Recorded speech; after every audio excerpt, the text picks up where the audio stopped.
इंदौर के बाल संप्रेषण गृह में उड़ रही है नियमों की धज्जियां। ये संप्रेषण गृह के बनाने का उद्देश्य कम उम्र में अपराध करने वाले नाबालिगों को सुधारना होता है, मगर इन सुधार गृहों से जो वीडियो रील सामने आ रहे हैं वो हैरान करने वाले हैं। यहाँ से आ रहे वीडियो रील में बाल अपराधी हथियारों के साथ दिख रहे हैं। आखिर किसकी शह पर कौन उड़ा रहा है इन नियमों की धज्जियां, इस रिपोर्ट पे देखिए।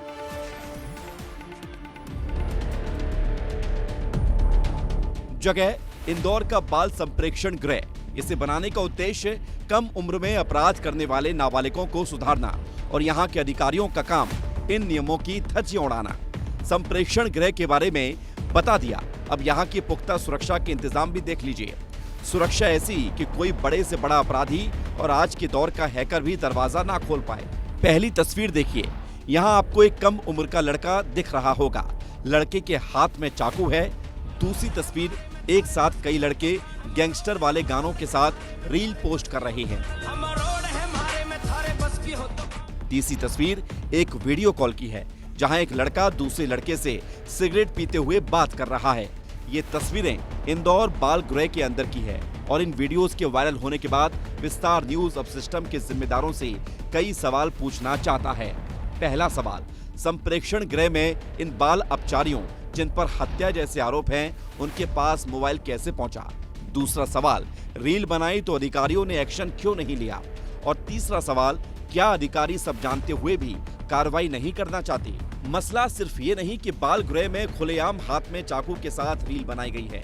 परेशानी ये है कि प्रबंधन से लेकर स्कूल ने अब तक कोई कार्रवाई क्यों नहीं की। सवाल प्रबंधन से पूछे जाते हैं तो वो कहता है कि रील हमारे यहाँ बनी ही नहीं। बात पुलिस पर आती है तो वो कहते हैं प्रबंधन से पूछिए, ये हमारा काम नहीं।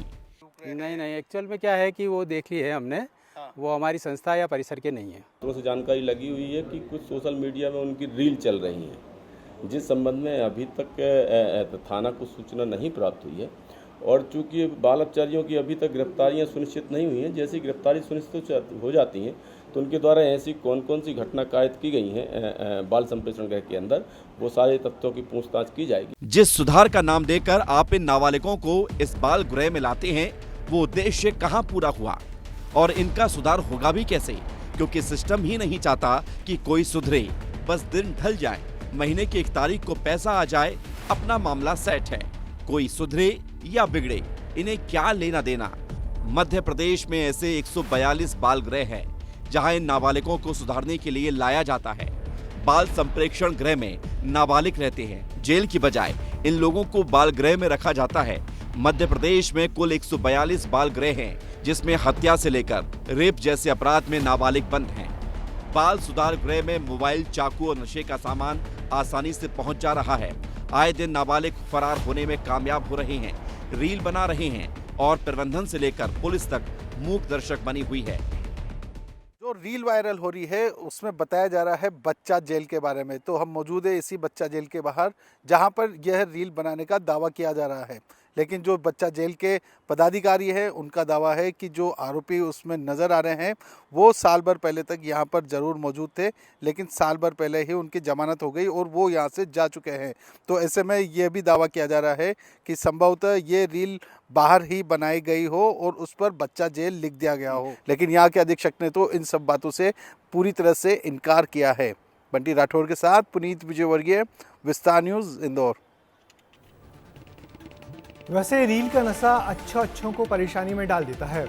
नाबालिग अपचारियों की इन वीडियो रीलों के बाद संप्रेषण गृह के अधिकारी मुश्किल में पड़ गए हैं। अब जांच होगी तो बहुत सारे राज खुलेंगे। कैसे नाबालिगों के पास मोबाइल और उसके बाद हथियार पहुंचे।